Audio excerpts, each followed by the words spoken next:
عطا فرمایا۔ سبحان اللہ۔ آپ تمام احباب نے ہر سال کی طرح اس بار بھی آج کی اس تاریخ میں 17 نومبر میں عرس پاک کا اہتمام کیا ہے۔ رب ذوالجلال آپ کی توفیقات خیر میں مزید اضافہ فرمائے۔ آمین۔ حضور کی نگاہ کرم ہم سب پر متوجہ فرما کر اللہ میرا اور آپ کا خاتمہ ایمان پر فرمائے۔ آمین۔ ایک دو باتیں جو ذہن میں آ رہی ہیں وہ آپ کی خدمت میں پیش کر کے انشاءاللہ العزیز اس کے بعد پھر ہم دعا کرتے ہیں۔ حضور علیہ السلام کے صحابہ کرام جن کی تعداد 90,000 کہہ لیں تو ٹھیک ہے، 1,24,000 کہہ لیں تو ٹھیک ہے، 1,40,000 کہہ لیں تو ٹھیک ہے، سبحان اللہ۔ مختلف عدد کتب کے اندر آیا ہے ان نفوس قدسیہ کا جنہوں نے براہ راست حضور کی بارگاہ سے کسب فیض کیا ہے، سبحان اللہ۔ سبحان اللہ۔ اور 3 طرح کے مختلف حصے ہیں، یا یوں کہہ لیں کہ 3 طرح سے صحابی بنتا ہے۔ سبحان اللہ۔ 2 طریقے تو وہ ہیں جو بڑے معروف ہیں، جو علماء سے میں اور آپ سنتے رہتے ہیں۔ یعنی سب سے پہلے تو وہ شخص کہ جس نے ایمان کی حالت میں حضور علیہ السلام کے چہرہ پاک کی زیارت کی اور اسی ایمان پر اس کا وصال ہوا، سبحان اللہ۔ وہ بھی صحابی ہے۔ دوسرا وہ شخص کہ جو سرکار دو عالم علیہ السلام کی زیارت تو نہیں کر سکا، کسی وجہ سے نابینا تھا یا کسی وجہ سے، مگر ایمان کی حالت میں اس شخص کو حضور کی صحبت میں بیٹھنے کی توفیق ایک لمحے کے لیے ہی صحیح میسر آ گئی اور اسی ایمان پر اس کا وصال ہوا، وہ بھی صحابی ہے۔ سبحان اللہ۔ سبحان اللہ۔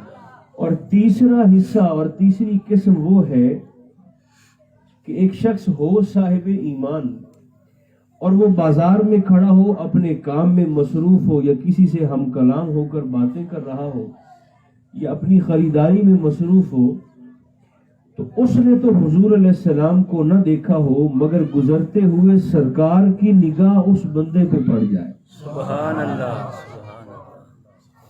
کیونکہ عزت کا مرکز وہ حضور کے قدم ہے۔ سبحان اللہ۔ اس شخص نے تو سرکار دو عالم علیہ السلام کی زیارت نہیں کی مگر حضور علیہ السلام کی نگاہ کرم اس شخص پہ پڑ گئی، تو وہ بھی صحابی ہے۔ اب دیکھیں، صحابی نبی نہیں ہوتے، صحابی رسول بھی نہیں ہوتے، صحابی پیغمبر بھی نہیں ہوتے، فرشتے بھی نہیں ہوتے، انسان ہوتے، مگر سرکار کی صحبت میسر آنے کی برکت سے آپ اندازہ کریں کہ آپ سرکار کے کسی بھی صحابی کی زندگی کو اٹھا کر دیکھ لیں، حتیٰ کہ سرکار کا وہ صحابی جن کا ذکر قلیل سے قلیل تر بھی کتابوں کے اندر آیا ہے، آپ اس صحابی کی زندگی کو بھی اٹھا کر دیکھ لینا تو آپ کو حضور کے اس صحابی کی زندگی شکر سے بھری ہوئی نظر آئے گی اور شکوے سے خالی دکھائی دے گی۔ یہ بات ہے بسم اللہ جو میں نے آپ کی خدمت میں عرض کرنی ہے کہ آپ کو کسی کی زندگی میں شکوہ نظر نہیں آئے گا، شکر نظر آئے گا۔ اس پر صرف ایک بات وہ آپ کو سنا کر انشاءاللہ پھر ہم دعا کرتے ہیں، کیونکہ شکر ہماری طبیعت کا اور ہمارے مزاج کا خال خال حصہ ہوتا ہے۔ اگر ہم اسی پانی کو دیکھ لیں نا، پانی کو، آپ کا کوئی دوست اگر کراچی میں رہتا ہو یا جدہ میں رہتا ہو تو آپ ذرا اس سے پوچھ کر دیکھیں کہ کراچی والے رہتے سمندر کے کنارے، جدہ والے رہتے سمندر کے کنارے ہیں مگر پانی کی ایک ایک بوند کو ترستے ہیں۔ ان کے پاس پینے کا پانی بھی نہیں ہوتا، ان کے پاس وضو کا استنجے کا پانی نہیں ہوتا، ایک ایک بوند کو ترستے ہیں۔ تو ہم اگر اسی پانی کو دیکھ لیں، اسی پانی پر ہی ہم رب کا شکر ادا کرنا چاہیں تو ہماری زندگی ختم ہو جائے مگر ہم اپنے مولا کا شکر ادا نہ کر سکیں۔ تو گھر سے نکلتے ہیں تو پانی ہے، دفتر میں جاتے ہیں تو پانی ہے، اسکول میں جاتے ہیں تو نلکے لگے ہیں، سفر کرتے ہیں تو پانی. تو شکر کا جذبہ. اسی لباس کو دیکھ لیں. حضرت امیر حمزہ حضور کے چچا رضی اللہ تعالیٰ عنہ قرشی تھے، ہاشمی تھے، مطلبی تھے، مگر شہید ہو گئے. تو لباس کی یہ کیفیت ہے کہ ایک چادر ہے کفن کی، اور وہ بھی اتنی چھوٹی کہ صحابہ کہتے ہیں حضور ہم آپ کے چچا کو اگر کفن دیتے ہیں نا ایک چادر سے، آقا اگر چادر سر پہ ڈالتے ہیں تو پیر کھل جاتے ہیں، پیروں پہ ڈالتے ہیں حضور تو چہرہ کھل جاتا ہے. سبحان. تو حضور کیا کریں؟ سرکار نے فرمایا وہ چادر میرے چچا کے سر پہ ڈال کے ڈھانپو اور میرے چچا کے پیروں پر گھاس ڈال کر ان کو دفن کر دو. تو آج بھی شہدائے احد جہاں پر آرام فرما ہے، مزارات ہیں، وہاں جناب امیر حمزہ اپنے مزار میں اسی حالت میں موجود ہیں کہ آپ کی ایک چادر ہے کفن شریف کی، اور اس سے آپ کے چہرے پاک کو ڈھانپا گیا ہے اور آپ کے پیروں پر گھاس ڈال کر آپ کو دفن کیا گیا. تو ہم کسی لباس کو دیکھ لیں تو ہمارا شکر کرتے کرتے زندگی ختم ہو جائے، مگر ہم اس کی نعمتوں کا شکر ادا نہ کر سکیں. تو یہ بات میں نے آپ کو آج عرض کرنی ہے کہ اپنی میں بھی اور آپ بھی اپنی اپنی طبیعتوں میں شکر کا جذبہ لائیں. اگر کوئی شخص حال پوچھتا ہے تو صرف زبان پر طوطے کی طرح رٹی رٹائی بات الحمدللہ نہ ہو، بسم اللہ، بلکہ زبان سے بھی شکر ادا کیا جائے اور دل سے بھی شکر ادا کیا جائے. حضرت رابعہ بصریہ آخری بات رضی اللہ تعالی عنہا. اما جی رابعہ بصریہ نو ویکھ کے لگتا ہے کہ اللہ کی رحمت کا دروازہ صرف مردوں کے لیے کھلا نہیں ہے، بلکہ اگر کوئی خاتون بھی اس راستے کی مسافرہ بسم اللہ اور سالکہ بن جاتی ہے تو اللہ اس کے لیے بھی اپنی معرفت کے در واہ فرما دیتا ہے. سبحان اللہ. اچھا آپ کا اب طریقہ دیکھیں. حضرت رابعہ بصریہ تشریف لے کر جا رہی ہیں بصرہ کی گلی میں، تو ایک 20-22 سال کا نا نوجوان وہ سامنے سے آ رہا ہے. 20-22 سال کا نوجوان ہے اور وہ سامنے سے آ رہا ہے. جو آپ میں خاص طور پر جو بچے یہاں پر بیٹھے ہیں نا، یہ جو نوجوان ہے وہ اس بات پر دھیان دیں. سرکار مولا کائنات نے، جناب امیر کائنات نے، میرے اور آپ کے مولا نے، سرکار علی مرتضیٰ نے ہمیں پرسکون رہنے کا طریقہ بھی بتایا ہے. سبحان اللہ. آپ فرماتے ہیں کہ پیسے میں اپنے سے پچھلے کو دیکھو اور نیکیوں میں اپنے سے اگلے کو دیکھو. مگر ہم نے نا اس سارے معاملے کو الٹ کر دیا. جو سائیکل والا ہے وہ موٹر سائیکل والے کو دیکھتا ہے، موٹر سائیکل والا گاڑی والے کو دیکھتا ہے. تو ایسے تو پھر سکون نہیں نہ آئے گا. موت آ جائے گی مگر سکون نہیں آئے گا. اگر کسی شخص نے دیکھیں نا دال کے ساتھ روٹی کھائی ہے تو وہ یہ بھی تو دیکھے نا کہ کسی بیچارے نے اچار کے ساتھ بھی کھائی ہے، اور اگر کسی نے اچار کے ساتھ کھائی ہے تو وہ یہ دیکھے کہ کوئی ایسا بھی ہے کہ جس نے روکھی کھائی ہے، اور جس نے روکھی کھائی ہے وہ یہ دیکھے کہ کوئی ایسا بھی ہے کہ جس بیچارے کو ملی کوئی نہیں. رزق میں، پیسے میں، مال میں اپنے سے پچھلے کو دیکھو، نچلے کو دیکھو، اور نیکیوں کے معاملے میں اپنے سے اگلے کو دیکھو، تاکہ فاستبقوا الخیرات، اگلے کو نیکیاں کرتا دیکھ کر ہماری طبیعت میں مقابلے کا، نیکیوں میں مقابلے کا شوق پیدا ہو. تو حضرت رابعہ بصریہ شکر کا دیکھیں، شکر کا انداز میں آپ جا رہی ہیں تو سامنے سے نا ایک نوجوان آیا. اس نوجوان نے نا اپنے سر پہ، ماتھے پہ پٹی باندھی ہوئی ہے.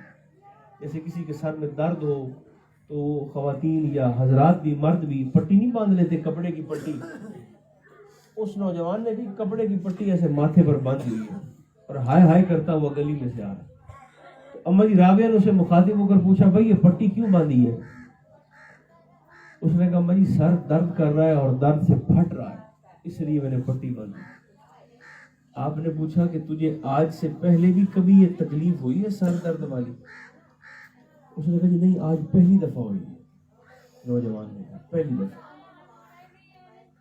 جناب رابعہ بصریہ اسے مخاطب ہو کر کہنے لگی کہ پھر حد نہیں ہو گئی؟ اس نے کہا کیا ہوا؟ فرمایا 25 سال تجھے شفا اور خیر رہی ہے تو تو نے ماتھے پر شکر کی پٹی نہیں باندھی، آج پہلی دفعہ تجھے تھوڑی سی تکلیف آ گئی ہے تو تو نے ماتھے پر شکوے کی پٹی باندھ لی تو یہ کہتے اوکھا ویلا آ جاوے تو سوکھا بھی تو یاد کرو نا جی. اگر تکلیف اس کی بارگاہ سے آتی ہے تو پھر آسانی بھی تو وہ دیتا ہے نا میرے دوستوں. تو رب صرف ہمارے رویوں کو دیکھتا ہے کہ جب میں نے اس کو دیا تھا تو یہ شکر کرتا تھا کہ نہیں کرتا تھا, اور اب لے لیا ہے تو اب صبر کرتا ہے کہ شکوہ کرتا ہے. تو میرا اور تمہارا رویہ میٹر کرتا ہے. اللہ ہمارے رویوں کو دیکھتا ہے. اپنی طبیعتوں میں بھی اور آپ بھی شکر لیں. اللہ فرماتا ہے لَإِن شَكَرْتُمْ لَأَزِيدَنَّكُمْ. آزما کے دیکھ لو, اگر شکر کرو گے تو اتنا دوں گا کہ تم سے سنبھالا ہی نہیں جائے گا, سنبھالا ہی نہیں جائے گا. اگر طبیعت میں ہر وقت ہی شکوہ ہو نا, حدیث قدسی ہے, اللہ پاک ارشاد فرماتا ہے انا عند الظن عبدی بی, فرمایا میرا بندہ میرے متعلق جیسا گمان کرتا ہے میں اس کے ساتھ سلوک بھی ویسا ہی کرتا ہوں. یہ ہر ویلے روندا رہے کہ میری نہیں بھی کٹیندی, ساری مصیبتیں میرے واسطے, سارے دکھ میرے لیے ہیں, میری دعائیں نہیں پہنچتی. آپ یقین کریں اس کی زندگی گزر جائے گی مگر اس کو کبھی سکھ کا سانس نہیں آئے گا. اس لیے اپنی طبیعتوں میں شکر لائیں, الحمدللہ زبان سے بھی ہو اور دل سے بھی, تو پھر مزہ زندگی. اللہم صلی علی سیدنا مولانا محمد وعلی آل سیدنا ومولانا محمد مبارک وسلم وسلی علیہ. رب ذوالجلال کلمات طیبات کا ثواب سرکار دو عالم علیہ السلام کے دربار گہربار میں پیش کرتے ہیں, قبول و منظور فرمائے. وسیلہ پاک سے تمام انبیاء کرام, اہل بیت اطہار, صحابہ کرام, تابعین, تبع تابعین, اولیاء صلحاء, جمیع مومنین مومنات کی ارواح مقدسات کو پیش کرتے ہیں, قبول و منظور فرما. خصوص بالخصوص قبلہ بابا جی حضور رحمۃ اللہ تعالی علیہ کی مقدس بارگاہ میں پیش کرتے ہیں, قبول و منظور فرما. پیارے اللہ حسب حال درجات میں بلندیاں عطا فرما, آپ کے فیضان محبت کو مزید عام فرما, آپ کا وفادار رہنے کی ہم سب کو توفیق عطا فرما, آپ کی تعلیمات کے پرچار کی ہمت عطا فرما. حضور غوث پاک فرید پاک خواجگان کی نگاہ کرم متوجہ فرما, خطاؤں سے صرف نظر فرما, خاتمہ ایمان پر فرما. آپ جی کو, تمام دوستوں کو, بھائیوں کو جنہوں نے بھی اہتمام کیا ہے, جنہوں نے شرکت کی ہے وقت نکال کر, اللہ سب کو مزید عزت عطا فرما. اپنے دل میں جو آرزویں تمنائیں لے کر یہاں پر بیٹھے اللہ پوری فرما. اٹھے ہاتھوں کی لا جو ہماری دعائیں قبول فرما. اچھا ایس دعا کے خاص طور پہ آمینہ کو, یا اللہ پاکستان دی خیر فرما, آمین. عالم اسلام دی خیر فرما, عالم انسانیت دی خیر فرما, آمین. وباؤں سے, آزمائشوں سے, تکلیفوں سے محفوظ فرما. صلی اللہ تعالی علی خیر خلقہ محمد و آلہ و اصحابہ اجمعین.